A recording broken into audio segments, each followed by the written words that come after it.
GMGP, good morning, good people. Y'all could have been anywhere in the world, but y'all decided to wake up with us. You're sick. You're sick in the head. There's a lot of fantasy football shows out there, but I promise y'all, they not like us. Brock Bowers, you looked a little quicker than fast. What does that even mean? Redraft, dynasty, best ball, high stakes, we got you covered. And that's MVS and Justin Watson. With some of the dopest tools designed to help you cancel out the noise and dominate your leagues. If there's a white wide receiver named Antoine, sign me up. Maybe it's cultural. I don't know. In season or off season, rain, sleet, hail, and snow, comma, semicolon, period, next sentence. to bring you the most actionable and entertaining content on YouTube. You don't go buy the dip on the Titanic. Quarterback that you love, D-Bro. One of the best values in fantasy football. Prop bets with my man JRich. Yes! Let's go! So wipe the crust out of your eye, get you a cup of coffee. It's time to wake y'all asses up with Ray And Jay. in the morning. My God. How good is Dude. he? How good is baby? Let's get it. GMGP. Happy July.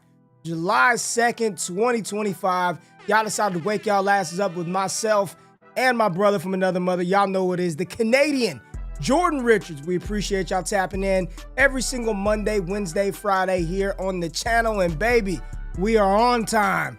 Every time, baby. Y'all should know. Take the under on when the show starts. And I see the good people in the building this morning. Fredo, what's popping with you? Jason, let's go. What's good with you, Jason? I see you in the building. We got at the top, Ricky One in the building, Dynasty Knob, HK Survivor, Shop Key, Wyatt Wallace, Jimbo in the building, Richard Campbell, TJ, 65 days. I saw, Jay, there's 10 more Sundays, man. 10 more Sundays till the NFL season. But check it out. We get football this month, JRich. Hit the air. We get NFL football this month. The Hall of Fame game is scheduled for July. Training camp starts in the next couple of weeks. The NFL season is here. How you doing, Jay? I'm good, man. I'm good. Yeah, I wouldn't call the Hall of Fame game much football, but See people what I'm like to saying? get excited. No. This is what People we do. get excited. No, That's okay. This is what we do. I get it. I'm we not necessarily one complain of that those there's people. no football all year, and then you get something, and that's not a real game. It's real just football. This is my perspective, right? I don't even think I watched the Hall of Fame game last year, and I'm probably not going to watch it this year because what am I watching it for? I mean, maybe some Omar on Hampton this year, maybe. Well, your perspective. I'm not going to allow your perspective to poo-poo the rest of the audience's joy, so you can keep that perspective to yourself because we just started and people are excited. The damn football is back this month. Training camp, Hall of Fame game. We are weeks away from it really getting You know what's started, actually man. weeks away? What's that? The Home Run Derby, Ray. Home Run now Derby? that's something to get excited for. So it could ruin their swings for the second half of the season. No. Look, man. Do And I your think boy Kyle Raleigh should be in the Home Run Devers Derby? isn't doing anything with the Giants. Awful out there in San Francisco. And I'm sure you've Stone seen awful that out there. Roman Anthony is on fire. 9 for 19 in his last 5 games. Pretty good, right? Pretty good. Pretty good. Yeah, number 1 prospect in the baseball. Go figure. Worth it. Yeah. But how are you doing, my friend? Good, man. As soon as we get off the the show, all hell breaks loose. Pure chaos. So I wanna rewind. Is there a rewind button? Record scratch? Let's do this. Let's rewind this one, JRich. We're gonna pick up from Wake Up June 30th. All right, we're gonna pick up. Are you sure you want to fade Devon? I knew this was coming. So are we gonna get into the news? Do you want to go straight into Achane first? Well, would you say? Let's just talk.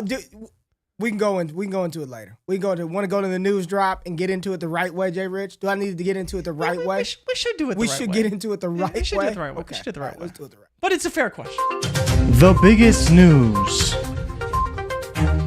in the world of sports.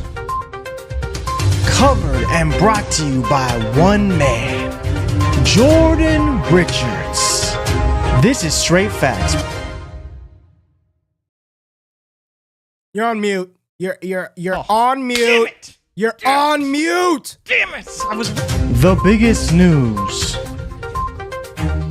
in the world of sports. Covered and brought to you by one man, Jordan Richards. This is straight facts. I'm not going to lie, Ray. The double drop, it hurts. It hurts. People make mistakes, okay? Things happen. You caught it quick. We move forward. All right?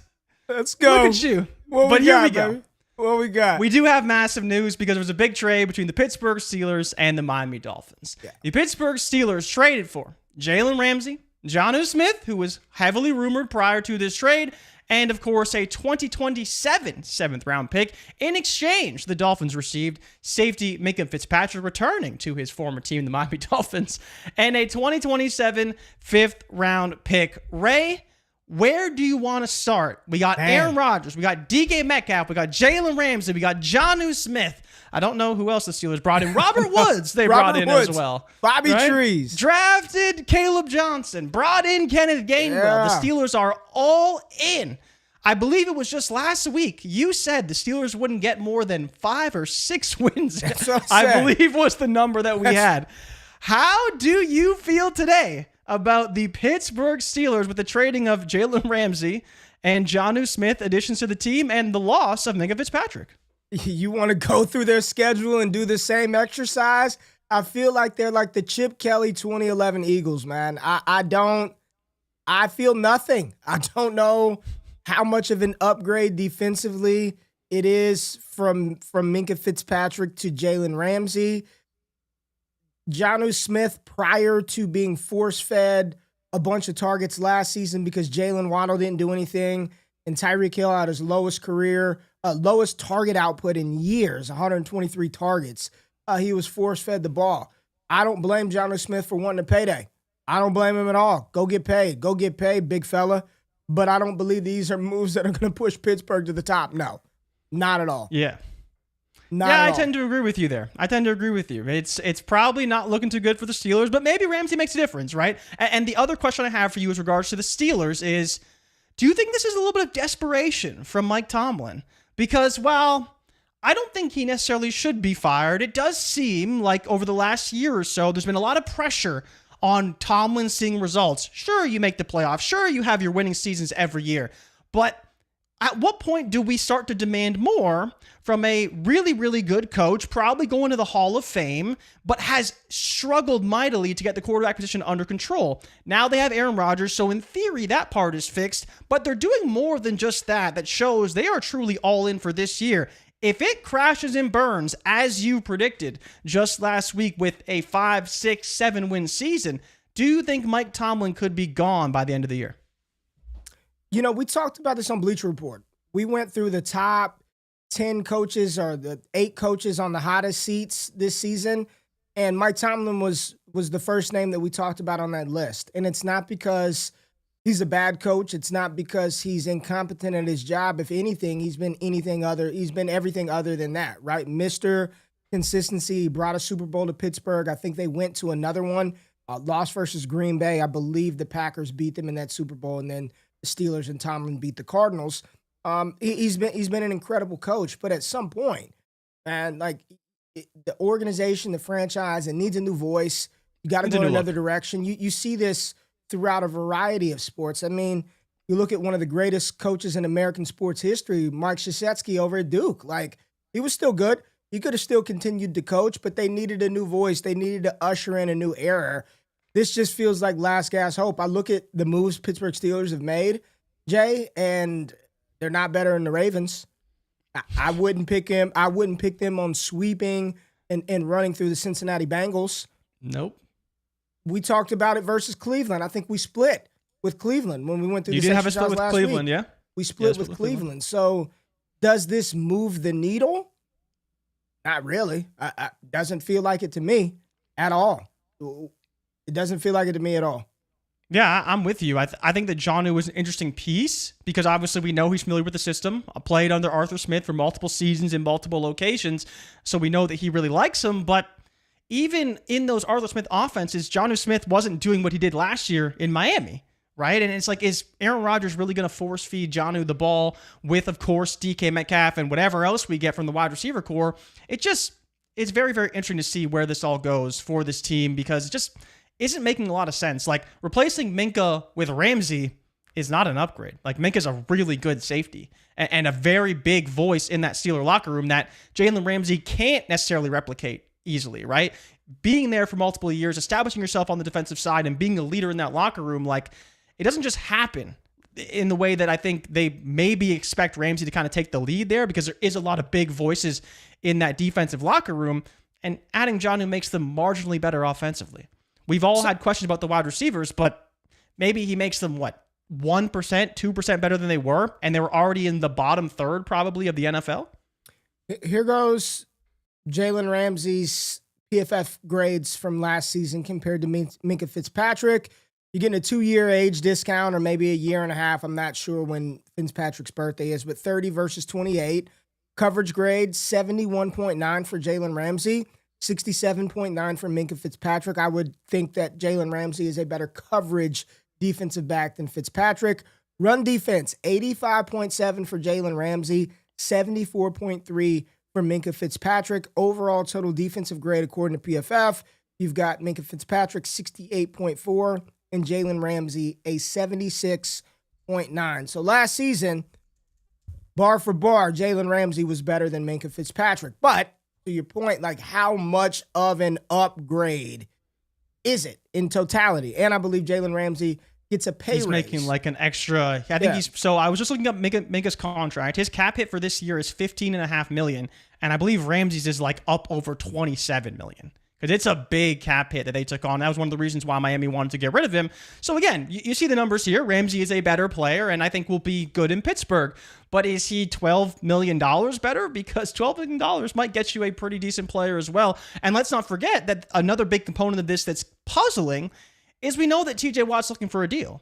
And there's been, some rumors that there's been massive contracts, highest paid non-quarterback in the NFL level deals for TJ Watt that could be in the works. But how is that all going to work with Jalen Ramsey under contract? So you're just taking on more salary for this season, and you still need to pay potentially your best player on defense. So it's a lot of moves the Steelers got to make right now, but I just don't know if this makes them that much better. But I get they're all in for this season, and we'll see where it leads them. And people are saying that it was a bad comparison because Mike Krzyzewski retired. If you think that the Pittsburgh Steelers are going to fire Mike Tomlin in season, you're out of your goddamn mind.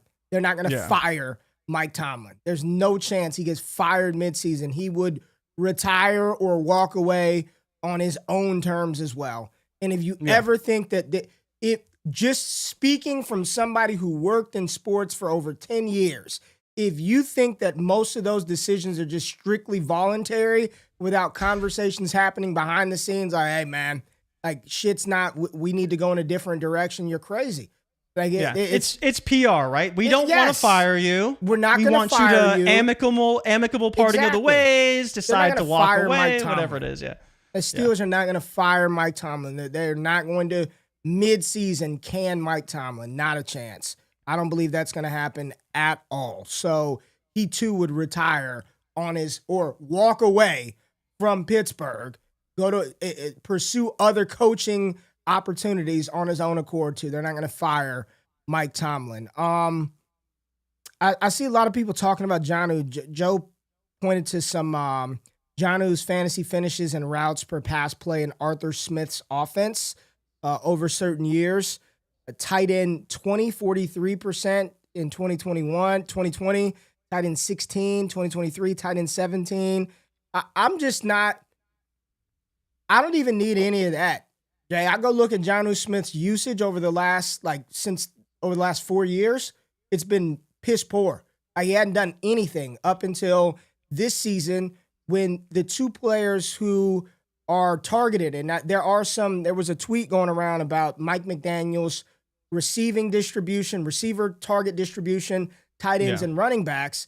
And in 2022, 2023, it's all going to the receivers. This was the only year it had flipped, and that coincides with Tyreek and Waddle not doing a damn thing. I don't believe that Jonnu Smith made that Miami offense, or he was a made man in that. Like, he was a product of good opportunity. He's capitalizing on how good he was, Pro Bowl player. He wants to get paid, completely get that. He got that, but no, I don't believe that he's some needle-moving player. And if anything, I would have much rather him stayed in Miami than go to damn Pittsburgh. Now I'm just curious, what does Rodgers do with the tight end? Like historically, that's a great question. The only tight end I can remember, and it's because I've got PTSD, is Jared Cook on like 4th and 17, and Aaron Rodgers picking up damn 4th down against the Cowboys to Jared Cook. But I don't recall him really using any damn tight. Robert Tonyan. I remember that's where you go, right? It's Richard Rodgers and Robert Tonyan, and these are the guys that kind of popped up throughout the years as just dudes who randomly score touchdowns in the offense, right? Like there was never a featured tight end in an Aaron Rodgers offense, but it does seem like he's probably gonna be playing under this Arthur Smith offense and not playing in previous offenses he's had before. But even on the Jets, it was the same story. Like there wasn't really relevant tight ends from the Jets over the time that he was there because all the targets went to Garrett Wilson and to Devontae Adams when he was there. So I think it's interesting to see how it plays out, but I do think we will see Rodgers in an Arthur Smith style of offense, right? More play action, run heavy, utilize the tight ends. Jonnu's going to be a good piece. We're going back to Jermichael Finley, Bubba Franks. Yeah, you got to go far. We are diving. I just don't. And now you're talking about this with a 42-year-old Rodgers in a new system without dynamic playmakers around him. It's just not. There's not a lot of explosive, I'm scared of this offense pieces around. Now, Stanley, good friend of the show, sends in a super chat. Steelers will have the most cap space next season, so no matter what happens with TJ next season, it was a good trade. What makes the Bengals better now? Their offense makes them better. Their offense makes them better. Yeah. Because that's the thing. Their offense makes them better. To beat Pittsburgh, Ray, you probably need to score what?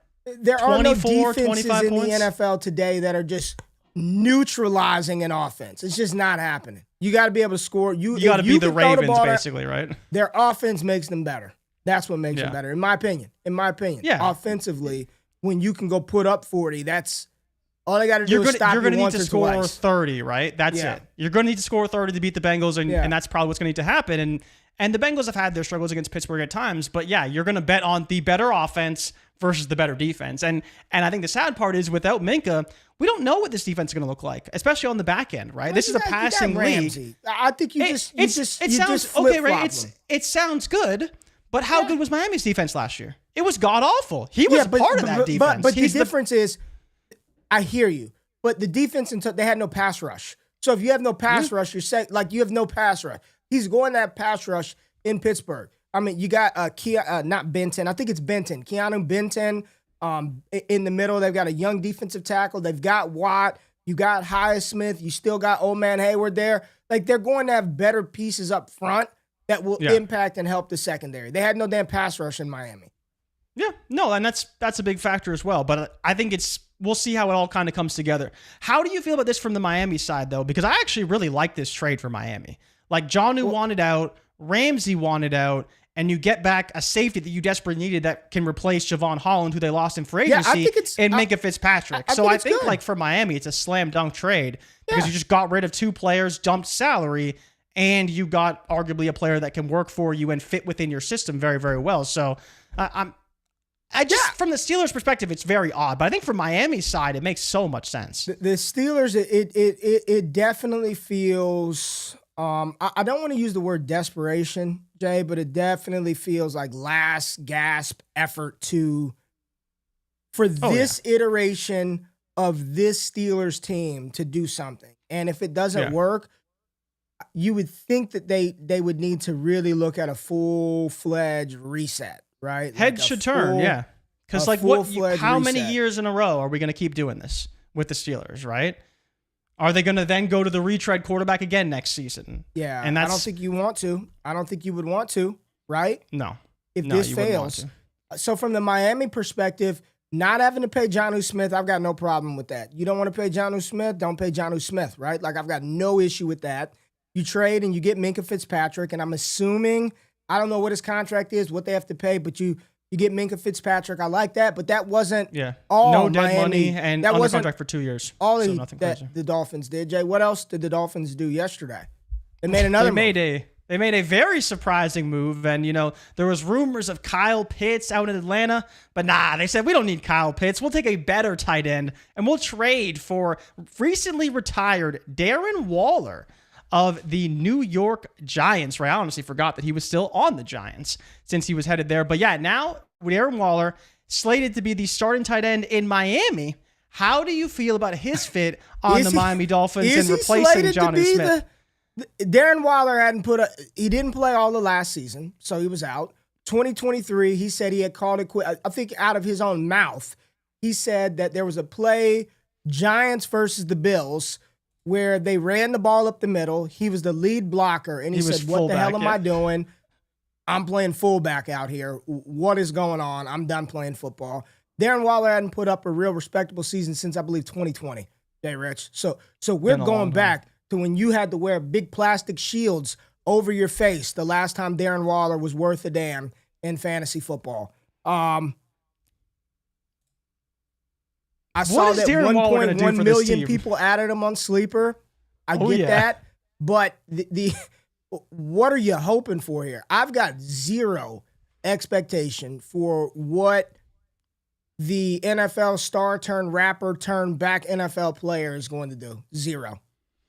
Yeah, I mean, if you're expecting anything from Darren Waller, you're just kidding yourself at this stage. I actually thought the music was getting better. I actually wanted to see him continue down his musical artistry because the second track wasn't that bad. I'm like, if I just heard this, I'd be like, all right, this can get a spin at 3 p.m. on a Friday on Sirius, right? Wow, on a Friday. I thought he should have kept going. Time. You know? Yeah, I mean, it's interesting because obviously they need a tight end, and it seems like Waller is today projected to be their guy. He got an incentive written deal, so it's not going to be a lot of money for them up front, which is good. Nothing really guaranteed, all incentives. And Ray, let's be honest, the talent was there. He had 2 1,100-yard seasons. He had 2 seasons where he had 90-plus receptions. As you mentioned, that was in 2019 and 2020. But maybe they can find a role for him. But how do you think this breaks down for the Dolphins as a whole? You opened the show with Devon Achane. Jason is in. They got the beam on me. Those are Darren Waller bars from Jason. They got the beam. We got to get a soundbite. They got the beam on me, JRich. I've got no expectations here, man. Like he has not been good. He did not. He give you 9 points a game the 2 years prior to 2023. The 2 years prior to last year. He hadn't been good since 2020. He's been out of football. He's going. You know what Miami's about to do? Throw the ball to Tyreek Hill and Jaylen Waddle a whole bunch.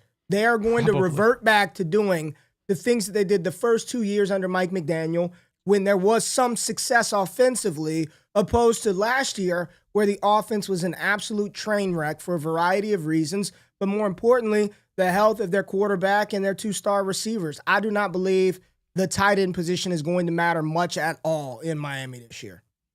Yeah, and I couldn't agree with you more, honestly. Like, when you look at this offense, when it was most successful, it was all wide receivers.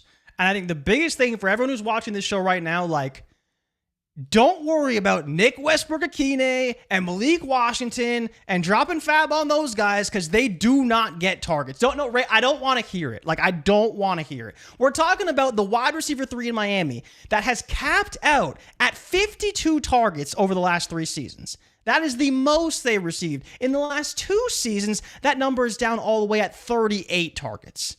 So do you really need to invest anything in a player that may get you 2 targets a game? Or can you just go and trade for Jaylen Waddle and Tyreek Hill because they're probably going to get the majority of the targets? And if we're revisiting the conversation from Monday, I think that Devon Achane will probably be the biggest beneficiary from this trade because he's the guy that's going to see the targets in that short area to help Tua out. I mean, DT702 music. I'm just going to assume this is my brother from Las Vegas because that is the area code for the city in which I'm from. It's got music in his name. Yeah, the Darren Waller hate is real. I don't know why the musical artistry that Darren Waller was trying to craft for himself is being poo-pooed upon. You've got to start somewhere, folks. I don't like that. But why are we not saying his music is bad simply because he's just starting?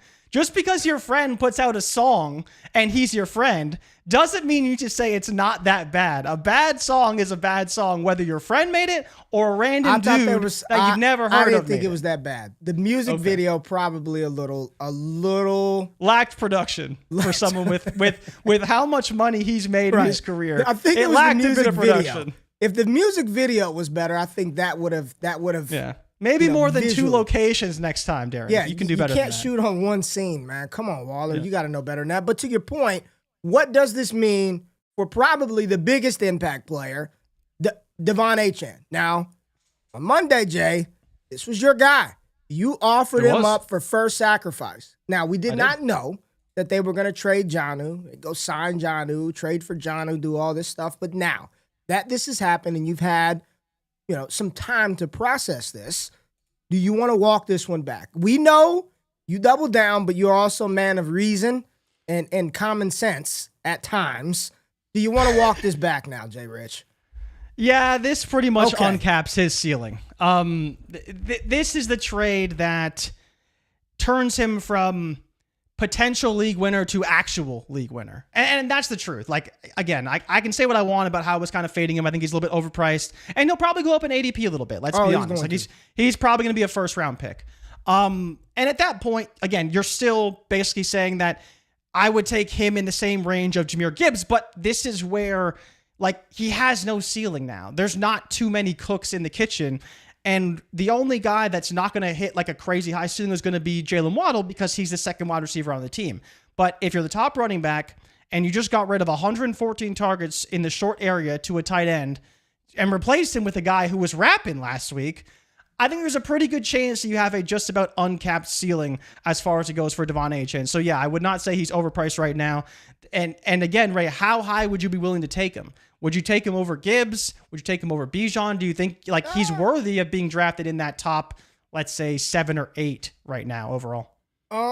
You know who I really think this is good for? Achane, no doubt. No. Achane, no doubt. He's going to get, he should see increased work in the receiving game. But with that, there's a cause and a reaction, right?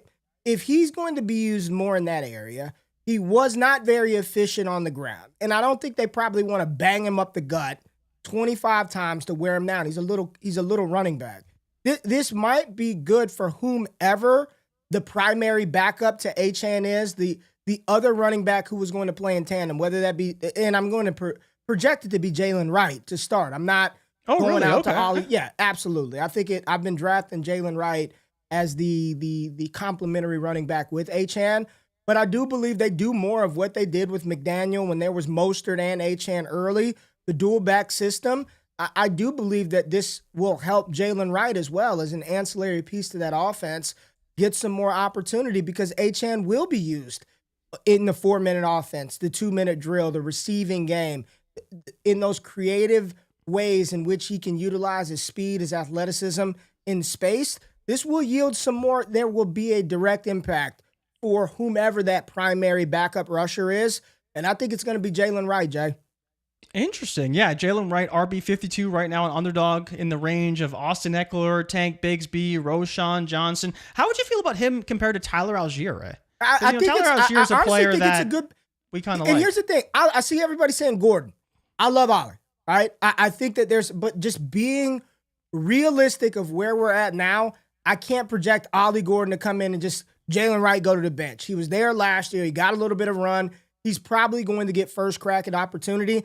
And Jaylen Wright, I know it didn't pan out last year, but he's got size, he's got speed, he's a talented rusher. I just truly believe he'll be the one that gets the first rep at being that primary complementary guy. So Jaylen Wright is bigger than I thought. 5'10", 210. That's actually he's got good. That's what big. I mean. Yeah, I forgot he was that Miami big. was just a goddamn mess last year, man. He was a good running back prospect. There were a lot of people who were like, man, he can play if he lands in the right spot. I do think this is going to help that backup back. So, but what do you think about this offense now, though? Because I think initially we were pretty happy with how it projected out because we knew that Jonnu was going to be a guy who could move the chains. It was really good for the team last year at moments. Like, if we don't get a new Tyreek Hill, or at least a throwback to the old Tyreek Hill, and Jaylen Waddle steps it up this season, and, you know, obviously Darren Waller could be an absolute nothing for this team, at which point they have literally zero at tight end. And Devon Achane was a massive part of the offense and one of the only players who was able to do anything last year. Where do you think this leaves the Dolphins in terms of like offensive efficiency? Because Tua has been great at times, But there was also a lot of times where he struggled too. And I have concerns about the offense improving going into this season. And I don't know if this trade actually helps that overall. It just kind of helps the 3 players that we like for fantasy purposes.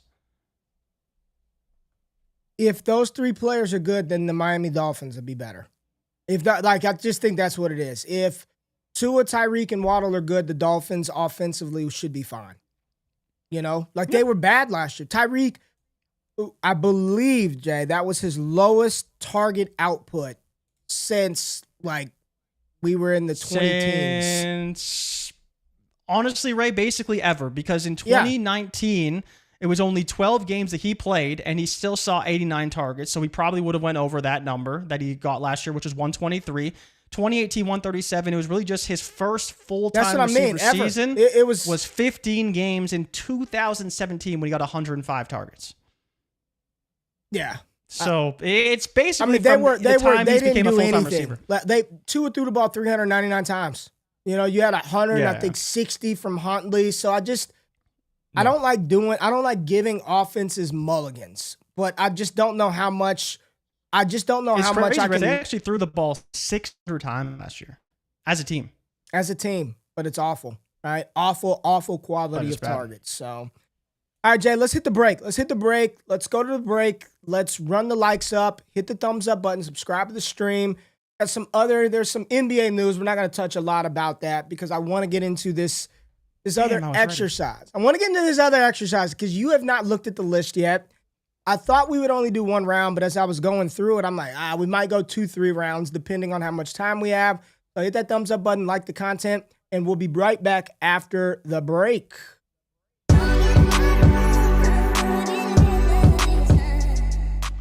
Welcome in, everybody, for another stream over here on Bleacher Report, NFL Daily. You can find JRich and I every single week here on this app. The moment I say it, they'll say, oh, yuck. And it's got to be Najee Harris, right? That world is in an alternate timeline somewhere in the multiverse. It ain't here on Earth 616 or whatever. It ain't here. JRich and I are on every single Thursday, 7 p.m.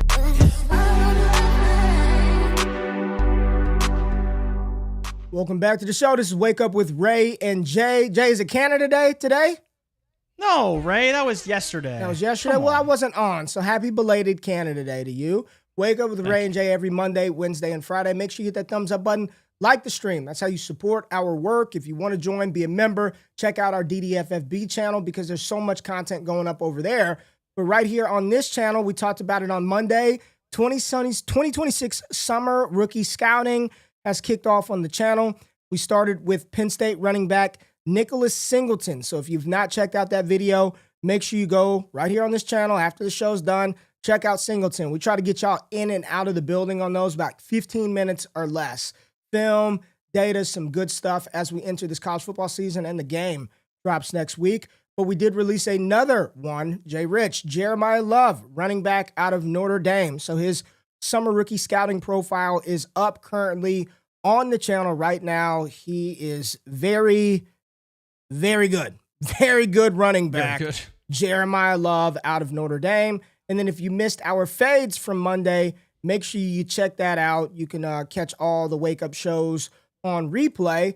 JRich, and then a little bit of some personal news, man. I don't know if you saw the announcement, but your boy, Olo Ray GQ, is got a new home, man, on Yahoo Fantasy. So this season, I will be a full-time contributor over there with Matt Harmon and the Yahoo guys, Justin Boone, Chris Allen. Shout out to my dog, Chris. This was announced yesterday, and I can assure you, JRich, no AI, baby. You can't replicate and fake that GQ content, baby. So if I wrote it, you'll know it was me, baby. You'll know it was me. But shout out to Yahoo Fantasy for the opportunity. And I promise y'all this. I was thinking about last night, Jay, because I'm getting free reign to kind of do my thing, right? There will be wake-up show Easter eggs in these articles. There will 100% be some sweatpants references, some Easter eggs throughout the content. So really, really big opportunity for your boy.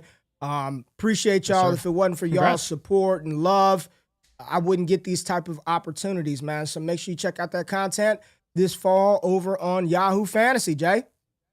Yes, sir. Congrats to you, my friend. Definitely well-deserved and well earned. And I'm sure the people will love all those articles and all those references. Come on. Look at this comment, JRich.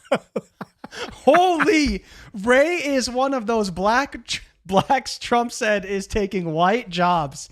Damn. Damn. Come on, the Sean. accuracy. Come on, Sean.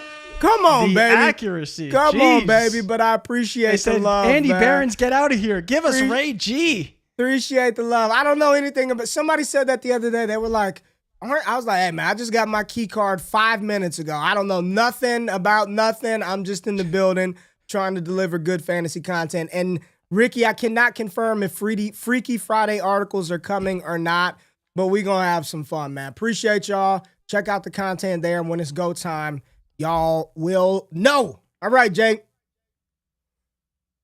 NBA, there was a lot of stuff. We're not going to get to that right now. Okay? Can I say one thing though about the NBA? Go. Because please. I thought of this in the shower this morning. Yeah.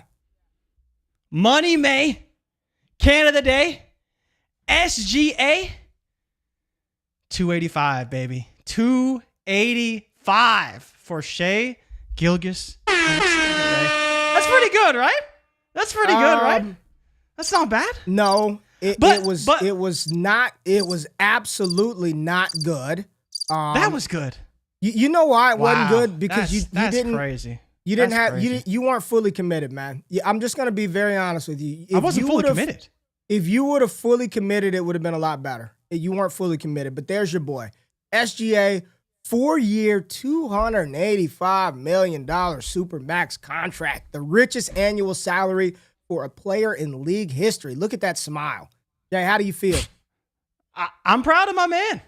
I'm proud of SGA because he earned it. And he left, $105 million on the table too, which is, dude, these NBA contracts, Ray. Yeah. Look, I know your kids are playing baseball. There's another one here. Miles Turner. What did you think about that? Miles Turner, 4-year, $107 million deal with the Bucks. The Bucks let go Dame Lillard. Giannis puts on his Instagram, deuces, I'm out of here. Yeah.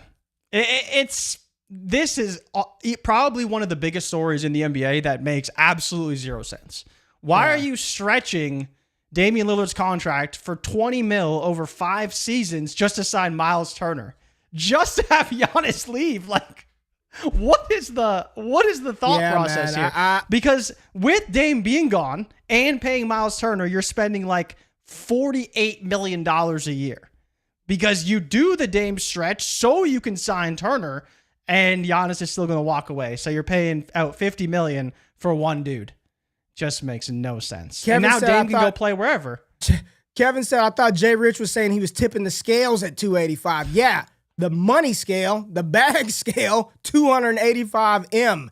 Kevin, he is tipping the scale big time. Damn near $70 million a season to play basketball. What? Wow. That's crazy. Wow. Like, that's crazy.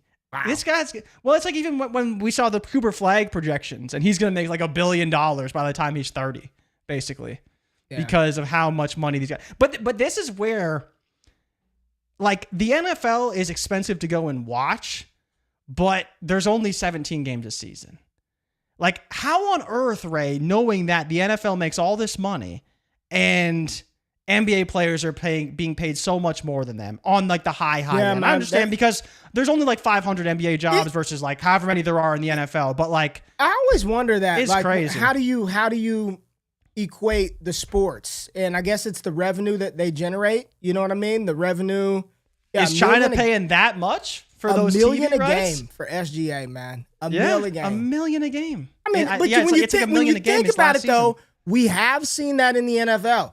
I believe when Brett Favre signed his 1-year deal in Minnesota, it was like $20 million. It was like $1 million a game. Every game, you got $1 million check. Yeah, like guys are making $50 million a season. That's what I'm saying, right? Yeah. And they're playing like 17 games. But I don't know. Like I equate it more to like baseball, right? Where like some starting pitchers will make like, if you're making $40 million, you're making over $1 million a start, which is kind of crazy. Yeah, Stanley said Victor about to break that record. When Wembanyama gets paid, he'll be the highest paid player. But that's like way down the line because you have like to get the vet. Like, yeah, you got your rookie max and then you get your vet Super max. So it's yeah, like that's what I mean. I think it's like 5 years. Luka's probably going to pass it when he gets his extension. Oh yeah, because the Right? Lakers Like are gonna his give him next a extension, supermax. yeah. Yep. Yeah. Well, I don't think But he I think can he's get got to it be because he's not going on to the be team. all I don't think he can. There's because he was we're not traded. getting into. Yeah, we're Oh not yeah, gonna- because he was traded. he was can't get it traded, anymore, so I don't right? think he's eligible for that. So Yeah. all right, Sucks, Luka. Jay. I love finding fun things to talk about on the show, especially when we can debate as a group, when we can debate. And I think when we do these exercises, so much engagement from the chat, and I want the same thing to happen now. This is an article that was put up on NFL.com from our good friend during the draft season, Chad Dear Reuter. friend. Chad Reuter, man. Shout out to Chad Reuter over at The one and only. NFL.com.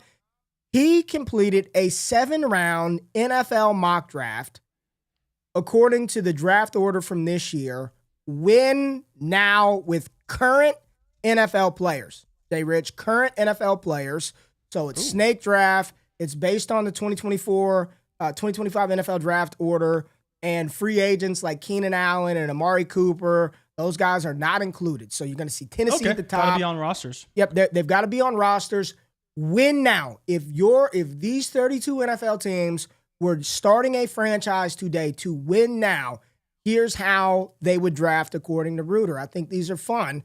Let's talk about it because I think the NFL reality sort of conflicts with what we think about these players from a fantasy perspective. So we're going to pull it up and go through the 101, 102, and 103 of the 2025 NFL Win Now Redo mock. The Titans select Josh Allen, 101. The Browns go Patrick Mahomes, and the Giants select Lamar Jackson. So the first 3 players in the NFL off of the board: Josh Allen, Patrick Mahomes, Lamar Jackson, QB 1, 2, 3.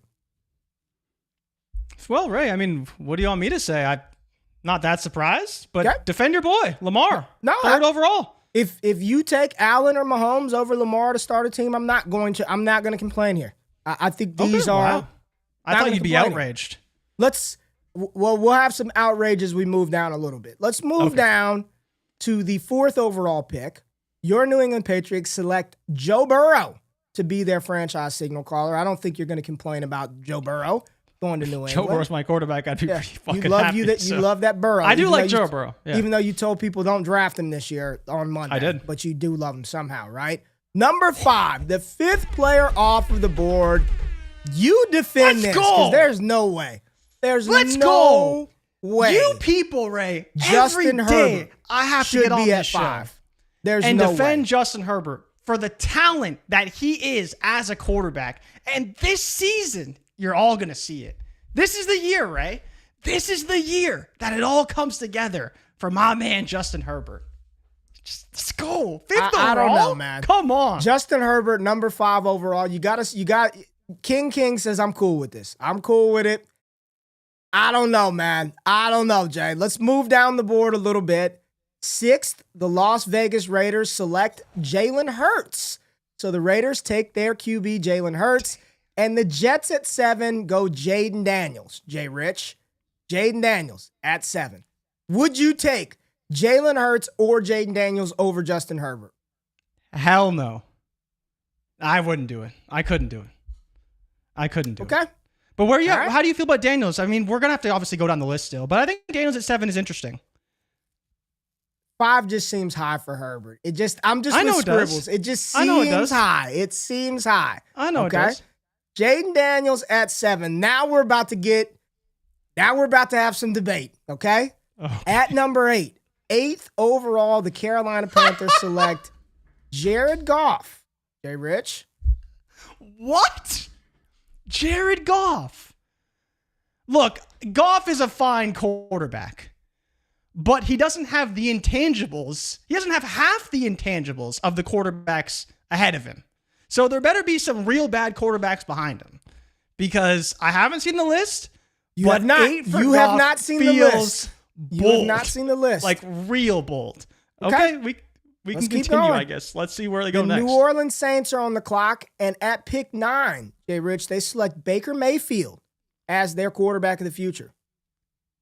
If we're being real, Ray, and maybe this is a crazy take. This is win now, based on what I don't know if Baker Mayfield is a worse quarterback than Jared Goff. Like I do not think that. Like I do think there's a world where Baker Mayfield in that Detroit offense is just as good, if not better, than Jared Goff.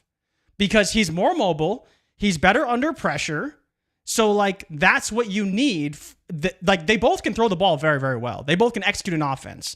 But Goff is one of the worst quarterbacks in the NFL under pressure. And Baker has done a significantly better job under pressure than Goff has. So do you feel like Baker should be ahead of Goff? Let's just go down the list. Okay? At 10, Chicago Bears select Brock Purdy as their quarterback of the future. Newly, highly paid Brock Purdy. At 11, 49ers fans, hold on to your butts because y'all take my quarterback, Dak Prescott, at 11.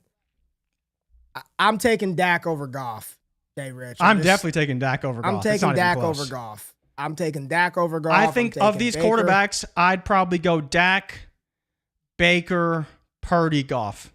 Okay. I think Goff's behind them all. Let's go to pick 12. My Dallas Cowboys select Matthew Stafford, your boy, at pick 12. So I'm fine with it. Win now. QB's down the board. Take Stafford. When will we get a non-quarterback? Not at 13 because Jordan Love is headed to Miami, JRich. And now our first non-quarterback is drafted to the Indianapolis Colts. Where do they go, Jay? First non-quarterback. Has to be edge. Who is it? Myles Garrett. Myles Garrett, picked 14th overall. Top defender on the board. Myles Garrett is an Indianapolis Colt. No QB. Guess they'll figure it out in round 2. Myles Garrett. I was going to say, if this happened, like for real, how long would it take for teams to not draft like a quarterback? Because Myles Garrett is amazing, but I feel like there's Ruder no just way did you this can to break up the monotony. Because I think you would have to take QBs, maybe, but let's just go down. You'd have to get like 25 QBs on the list. Atlanta, Kyler Murray.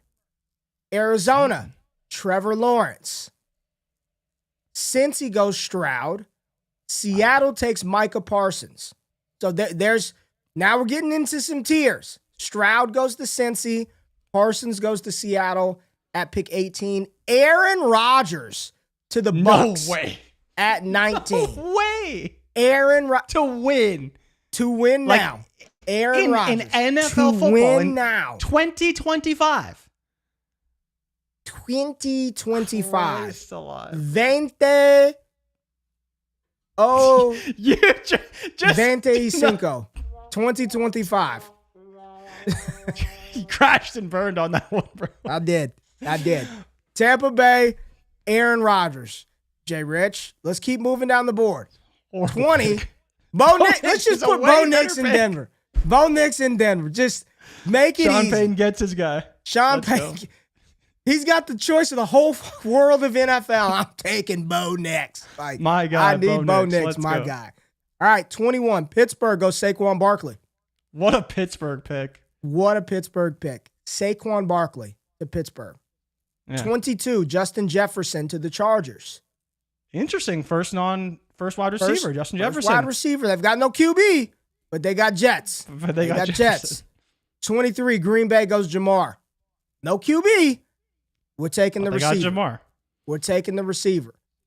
24, TJ Watt goes to Minnesota. Awful pick. 25, Houston gets Chris Jones. D-tackle. Even worse pick. DeMeco Ryans shores up his interior with Chris Jones. All right? That's kind of crazy. You're going to see some of the quarterbacks that come off the board and you'll be like, you really taking one over this guy? A.J. Brown, 26 to the Rams. So A.J. Brown is your QB wide receiver 3 off of the board. A.J. Brown to the Rams. He'd be great with me. 27, Baltimore goes Geno Smith. Who's left? Geno? Who's Geno left? Smith. So no Caleb Williams, no Drake May. We're taking Geno Smith. Okay. Win now. Geno Smith to Baltimore at 27. All right. 28, the Lions get Max Crosby. At 29, the Commanders go Tua. Right? Okay. We're in that range of quarterback where you're like, man. Honestly, Tua's a huge value. Like Tua Trevor at Lawrence, 29. Kyler Murray up at like 15, 16. You get Tua at 29? Slam dunk. 30, the Bills go Fred Warner. Okay. The best Fred Warner, Ray. the best linebacker in football. He's the best linebacker. What are you laughing at? Literally, this is the worst pick of all. All right, 31. Linebacker. The Chiefs Woof. take Trey Hendrickson. And at 32, the Philadelphia Eagles select Derrick Henry. Why not? Look what they did with Saquon Barkley. Take Derrick Henry. You're good. So feel like only we two have- running backs then in the first round, right? Saquon and Henry. That's it. Oh, okay. We gotta should go all 7 rounds. We got to This go is- round this is 2 just great. to see. We for optional fun. completeness, we got to go second round. You want to go? Can we go second round? We Hell have to go yeah. second round. We got to go Hell round yeah. 2. All right, round 2. We'll rapid fire this. Philly at the top of round 2. JRich, they got picked 33 at the top of round 2. I can't see it. Let me pause this real quick. Okay, yeah. Michael Penix Jr. Ooh. for Philly. So Michael Penix Jr. is QB 3 from 2024. Yeah, he's behind That's Jaden bold. Daniels and Bo Nix. And He's Bo Nix. QB3. That's it. He's That QB3. is- That's bold. 34, Bryce Young to Kansas City. Like that. Okay. 35, Buffalo gets Drake May. Josh Allen 2.0. All right. 37, Washington pairs up Tua with CD. 36, Washington with CD. Tua solid and CD. 1-2. Good Lord. That's Yeah. pretty good. I like Detroit, ugh. that. Max Why? Crosby and Kirk Cousins. Why are we drafting Kirk Cousins?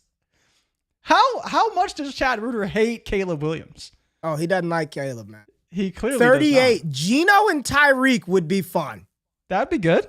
Geno and Tyreek. Baltimore gets Tyreek Hill at 38. At 39, the Rams go Sam Darnold, so they went A.J. Brown and Sam Darnold. 40, the Texans just going all defense. They went Chris Jones, now they go Patrick Surtain. They're playing defense. I don't give a damn about offense. All right? 41, Minnesota. KOC gets his guy. Minnesota gets J.J. McCarthy. What they take in round 1? T.J. Watt. T.J. Watt Oh, and yes, J.J. TJ Watt. McCarthy. 42, Cam Ward and Jamar Chase. Green Bay gets Cam Ward. Ooh, that's good. Green Still Bay gets no Cam Caleb Ward. Williams, though. My goodness. No Caleb Williams. 43, the Chargers go Dexter Lawrence. So they went Jefferson and Lawrence. Okay. 44, Denver goes Derek Stingley Jr.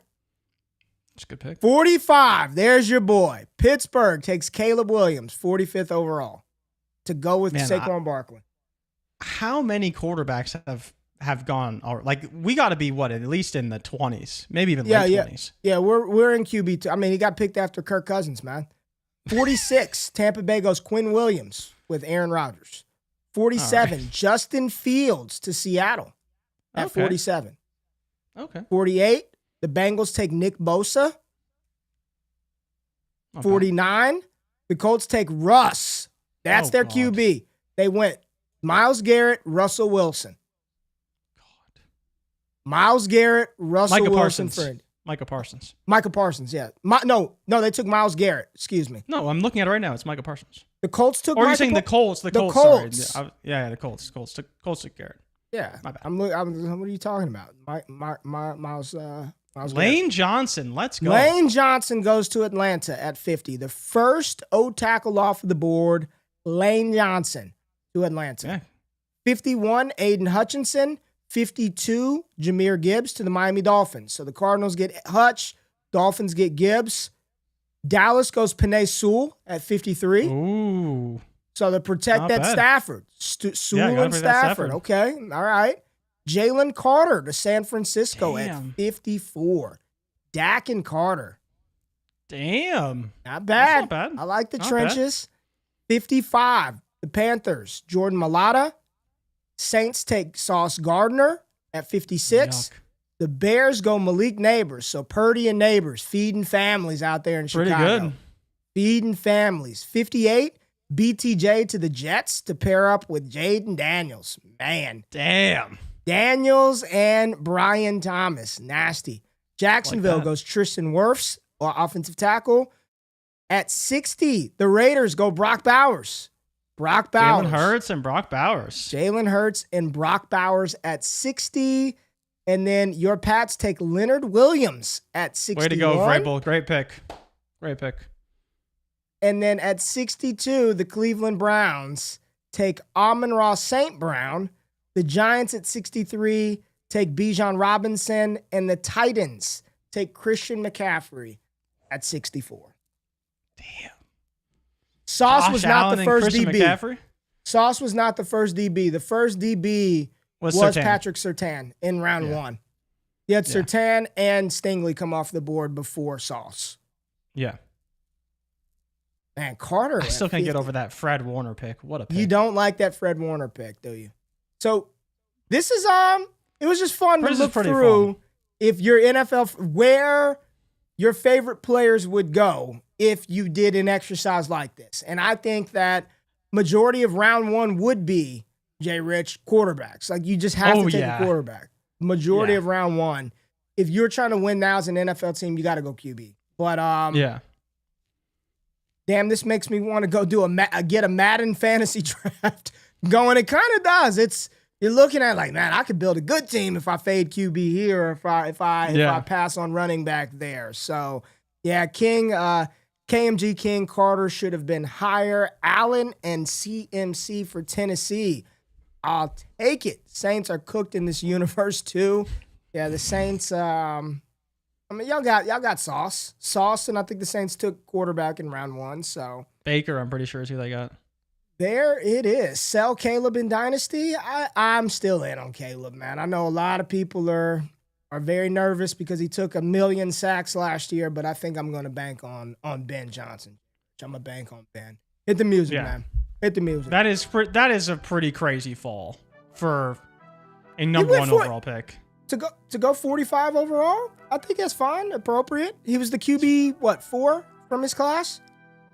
5. Nice. QB 5. He's went behind May. Well, we've talked about this. If NFL teams had to redraft 2024. But Penix as QB3 is insane. I like Penix, but that's insane. I don't care how many sacks Caleb took last season. Like, Caleb's more prepared for this season I agree. than Michael Penix is. I agree with you. Yeah, Tyler Garrison said Rodgers was the worst damn pick.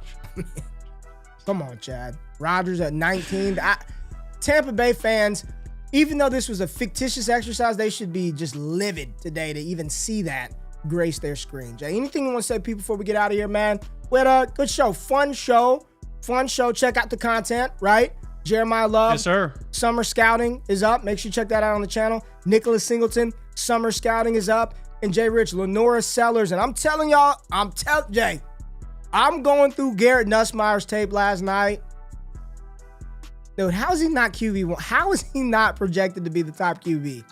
I've been telling, like, last season we've been talking about Nussmeier, and even I think after the draft, I said on this show that I think that it's not that he is the next Joe Burrow, but he's going through that evolution that Joe Burrow went through at LSU, and this could be like a ridiculous season from him to vault him up to QB1 overall. Yeah. It's crazy he's not, because I think he's so good. So he good. Is. I kind of want to put Nuss out before Sellers. Nuss is the real deal. But Nuss and Sellers coming this week. We will not be streaming live on Friday. It is the 4th of July. We are out. We are taking time. I hope you all enjoy your 4th. Don't do anything crazy with fireworks. Make sure you tap in with us next Monday. We'll be on the channel same time. And to answer Alan's questions, yes, man, damn. Think I'm not going to do my own damn show? You think Wake Up is going away? It ain't going nowhere, Alan. We are still here. That is in addition to the things that we have going on. So yes, let's answer that. Nothing is changing here. Good Lord. Still doing content. But yeah, check out the content on the channel. New stuff coming up. No show on Friday, so we'll see y'all on Monday. Jay, anything from you?